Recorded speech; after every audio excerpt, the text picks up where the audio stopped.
If I ascend to heaven, you are there. If I descend to Sheol, you are there too.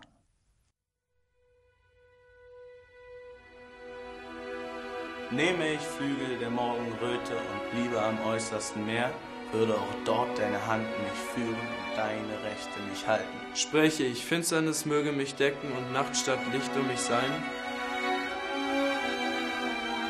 So wäre Finsternis nicht finster bei dir. They're a gathering of voices, voices of friends, of enemies, echoes of thunder and darkness. They sound the heights of exaltation and the depths of sorrow, tender hope and boundless joy. They are the Psalms. Humankind lives and speaks to God.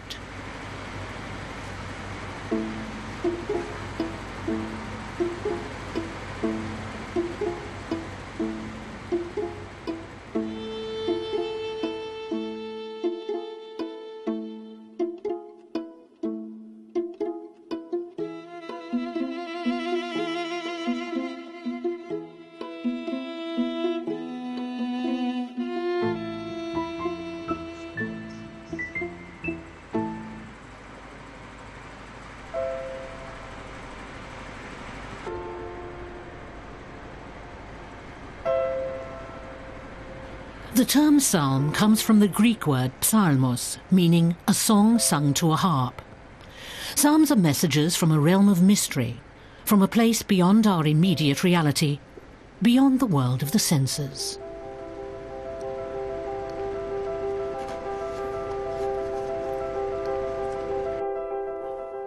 The Psalms are biblical prayers comprising 150 texts from the Old Testament. And they're the antecedents of Christian spiritual music. Klaus Martin Brescott conducts the renowned ensemble Vokalkonsort Berlin. The singers often work with musical interpretations of the Psalms. They come from every era and every school of music. Set to a melody, these verses manifest their power all the more.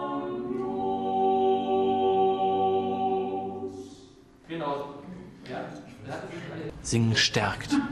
Unheimlich. Singing gives me strength, immense strength. Concentrating on singing keeps me rooted in life as a person and lets me shine. Singing is a moment of wholeness within me. Für Ganzheit in mir. At the same time, psalms are poetry. They live from the fire of emotion. It's widely accepted that they were never meant to be read silently. They were sung, called and whispered. Like a hind crying for water, my soul cries for you, O God. My soul thirsts for God, the living God. Oh, when will I come to appear before God?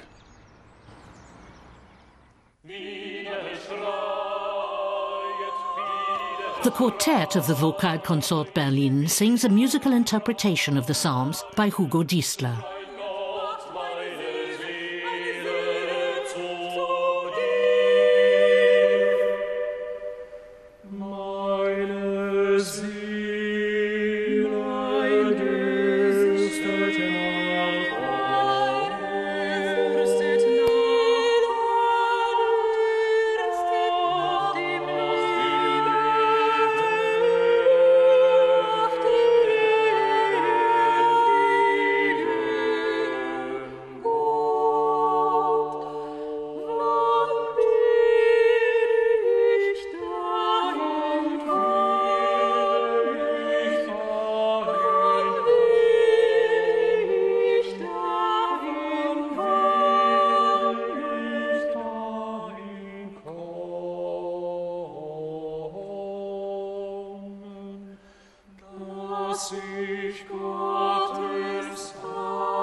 The unique thing about singing the Psalms is the opportunity for personal expression. In other words, to say I and to sing I. All the other biblical texts are stories about and with other people. But just like the Song of Solomon, all at once the Psalms say, I, in communication with and in dialogue with God, or with whomever you're thinking of or speaking or singing to in this psalm. And that's why the Psalms have the greatest possible sense of drama of all the biblical texts. Charakter von Dramatik. Wer unter dem Schirm des Höchsten sitzt, unter den Schatten des Allmächtigen bleibt, der spricht zu dem Herrn meine Zuversicht und meine Burg, mein Gott, auf den ich hoffe. Er wird dich mit seinen Fittichen decken, Zuflucht wirst du haben, unter seinen Flügeln seine Wahrheit ist Schirm und Schild, dass du nicht erschrecken musst. The Psalms appeal every bit as much to the heart as to the mind. They condense all the essential human experiences within themselves. Every year in his confirmation classes for the Grunewald congregation in Berlin, Pastor Olaf Trenn teaches his pupils one of the Psalms. Here, the youngsters get a feeling for the poetry of the Psalms by reciting them in rhythm, by rapping them. Psalm 23, das Thema der heutigen Stunde. Es geht los.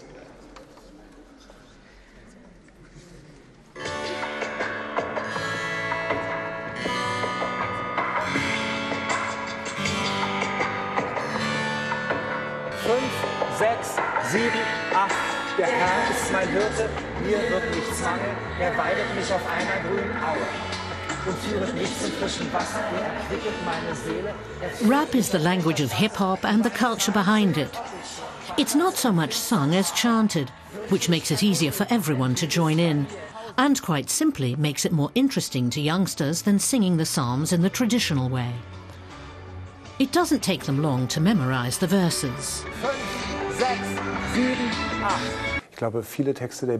Many of the texts in the Bible are not readily comprehensible, but there are ways to make the Psalms comprehensible. One of them is to take one or the other psalm and speak it out loud, speak it quietly, speak it loudly, and notice what verse it starts out with. All at once, the verses mean something to you. At first, you can skip over a lot of it. You can let your eye wander. Have a look at other psalms. It's like a treasure hunt. At some point, you discover a verse that speaks to you. Irgendwann entdeckt man einen Vers, der zu einem spricht. Im Hause des Herrn, immer da. Im Hause des Herrn, immer da. Im Hause des Herrn, immer da. When I was going through my confirmation, this business of just reciting a psalm was a little boring. Every year, the candidates have had a psalm of their own, and the fact that we rapped it made it fun to learn. It includes the lines, "With you is the fountain of life. In your light, we see light." God is very important to me. I see God as the source of our life. And as I said, that has meaning. Ich danke dir dafür, dass ich wunderbar gemacht bin. Wunderbar sind deine Werke. Erforsche mich, Gott, und kenne, wie ich's meine, und siehe, ob ich auf bösem Wege bin. Und leite mich auf ewigen Weg und leite mich auf ewigen Weg und leite mich auf ewigen Weg.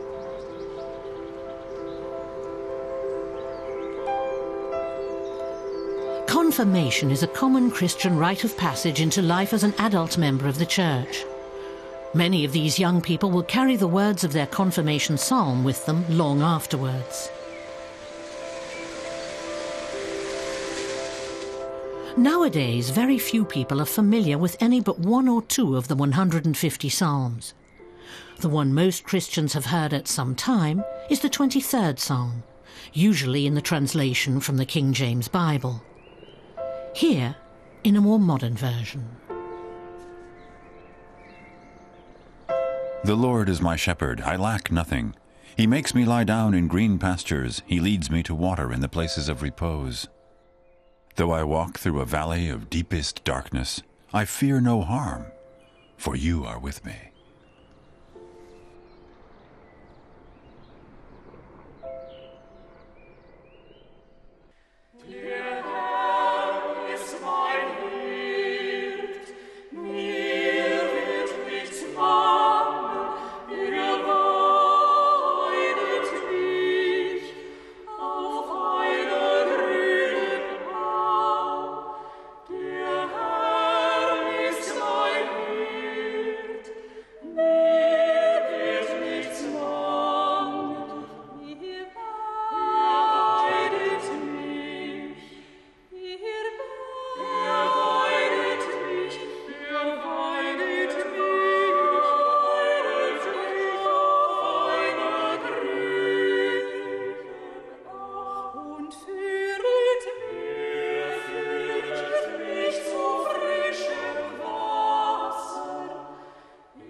Today, the Psalms are recited and sung in churches and synagogues alike.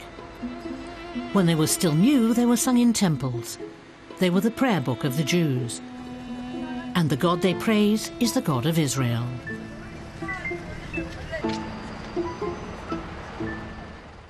The Talmud dates the Psalter back to King David. He composed it, drawing from the works of 10 wise men who practiced in the temple during the Persian exile in the 4th and 3rd centuries BC. A part of the Psalms are, of course, much older. Their origins go back to the 8th, and some even to the 9th century BC. Some had their roots in the temple and played an important part there. The temple was said to be the place where heaven touched the earth because God was present there.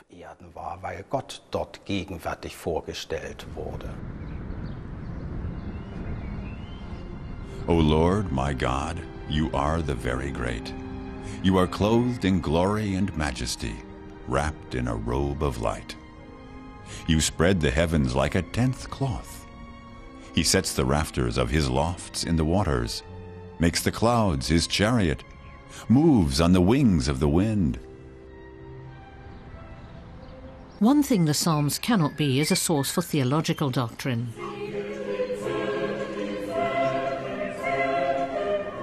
Taken together, they amount to one great burst of poetic praise for the God of Israel.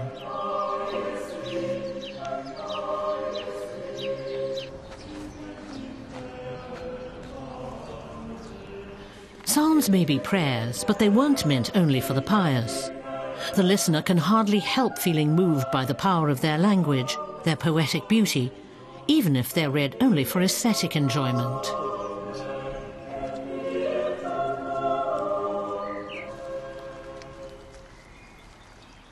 Not all the Psalms revel in spiritual raptures. 2/3 of the book of Psalms consists of laments and supplications, pleas to God for aid or consolation. They reflect life in a world full of suffering and hardship. The authors of these psalms know their fate is in God's hands and bare their hearts and souls to Him with all their flaws and mortal fears.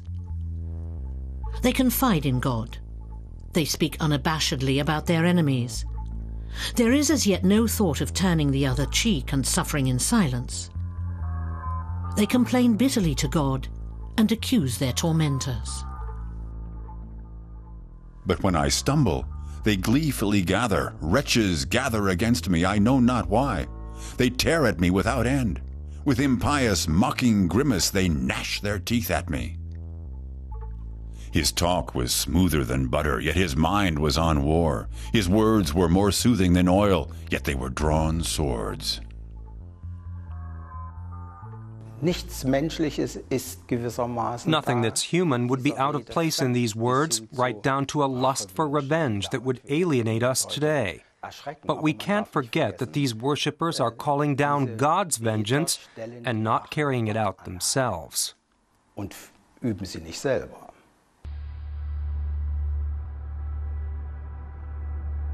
The Lord heeds my plea. The Lord accepts my prayer. All my enemies will be frustrated and stricken with terror. They will turn back in an instant, frustrated. The question keeps coming up whether we should use the entire psalm, since there are contradictions in them. Warmongering verses, cruel verses, they speak the cold truth. The psalms berate enemies, but they also contemplate nature, praise God, pray. They have verses on creation. So the question is, can we deal with them eclectically by picking out certain things, or do we have to take the psalm as a whole, as is? I don't think it's really necessary to take them as a whole for our modern lives, because certain ways of dealing with conflicts have changed. So even if we can relate to some of the aggressive parts, we can no longer put them into a prayer to God.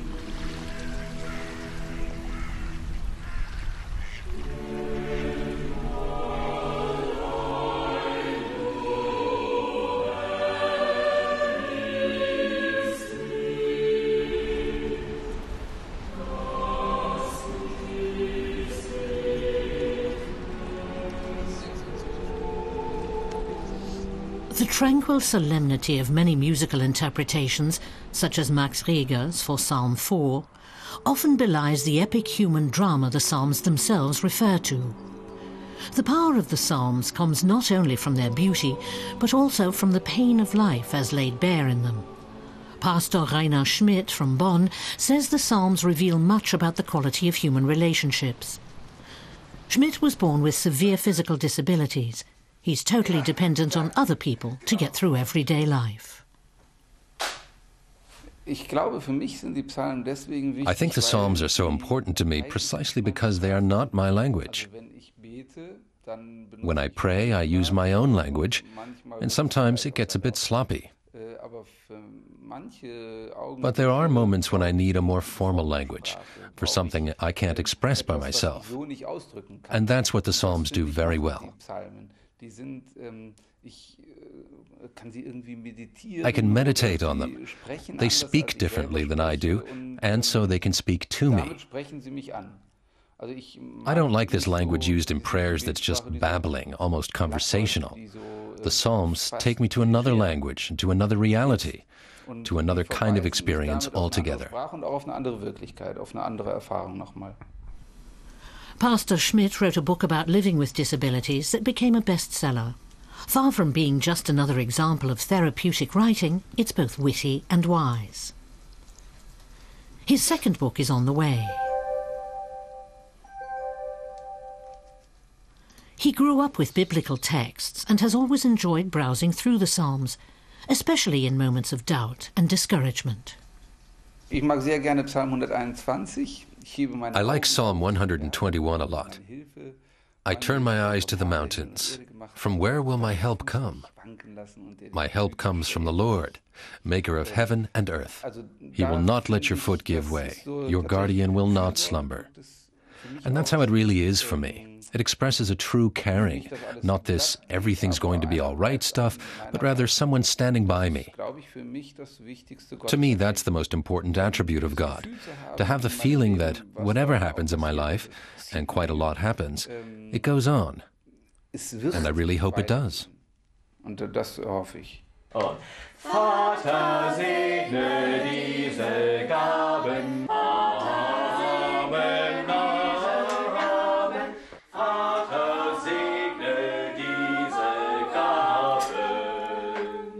Klaus Martin Brescott, the director of the Vokalkonsort Berlin, has made the Psalms an important part of his life as well. He lets the verses carry him off to far corners of the cosmos and then brings what he's experienced back down to the everyday reality of life on Earth. Brescott lives and works with the texts of the Psalms as Martin Luther originally translated them into a powerful rhythmic German. Through the voices of his singers, he brings alive the interpretations of the Psalms by composers from every era. If I were to pick out one psalm for myself, I think it would have to be Psalm 31. 31 because, for one, this exudes the absolute trust in God, where it says, that is how it is. It's just there. You really don't have to worry about a thing. You can just take things as they come. And this psalm doesn't just gush praise, but leaves room to pour out your soul. So when you're sitting alone at night and brooding, you have some place where you can feel at home. This psalm is a little bit of home for me. There's this beautiful little phrase, "My fate is in your hand." That has something of the spirit of Caspar David Friedrich's Monk by the Sea. It's a big universe I'm in, and this phrase tells me, don't worry, you're in good keeping. And that really hits close to home, and it's incredibly reassuring.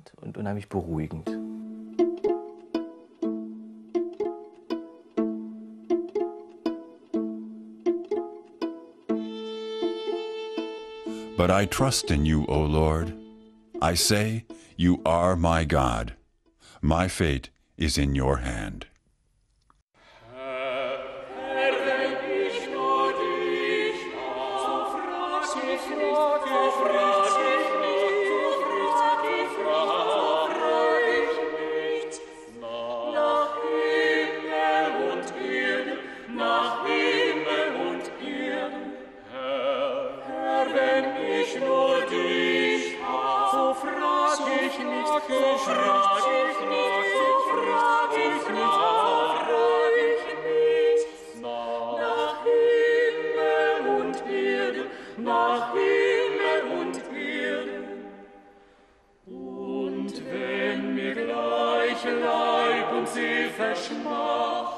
So bist du doch allzeit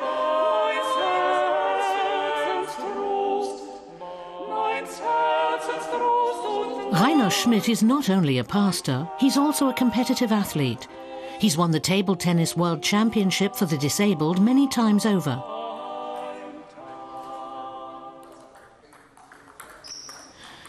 In sports, it's vital to believe in yourself.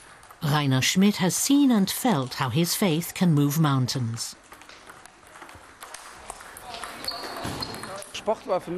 For me, sports is a way to keep getting better and better. There have been many points where I've overcome the limits of my own abilities just because I had faith in myself. And having faith in yourself, or in others, or in God, is an exceptionally important experience. I feel it when playing table tennis, and I feel it while reading the Psalms. I turn my eyes to the mountains. From where will my help come? My help comes from the Lord, maker of heaven and earth. He will not let your foot give way. The Lord is your guardian. The Lord is your protection at your right hand. I know I'll always have to depend on other people. I don't see that as a burden. That's the way it is with me. I'll have to depend on others, and I'll have to depend on my inner strength. When I lose touch with it, this psalm comes to my aid. This theme of aid is an important one. I don't see mankind as autonomous, but as inherently dependent.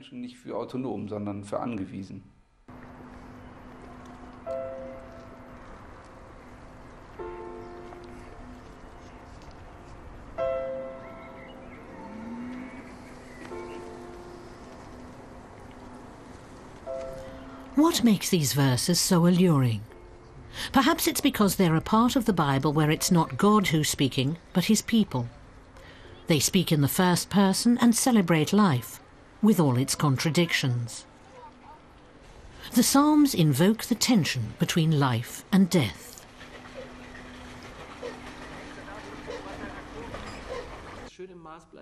Martin Luther described the Psalms as concentrated life, from the top of the world to the bottom of the abyss. The Psalms are biblical poetry that say, I am here, I feel too. The Psalms are really unique in character simply because they say I. When you consider spiritual music, then you've got the histories of the Old and New Testament, but it's always history. And all at once the Psalms are saying I, and they're saying it to you. So they take the form of a dialogue in song and text. And so if you take any psalm and sing it, you have something that goes far beyond the classical motet. You have something like a madrigal, something that immediately triggers an emotion in me, which then carries over to the music. I feel like this. I'm living with that. My God, why? Ich fühle mich so. Es geht mir so. Mein Gott, warum? Herr, wie lang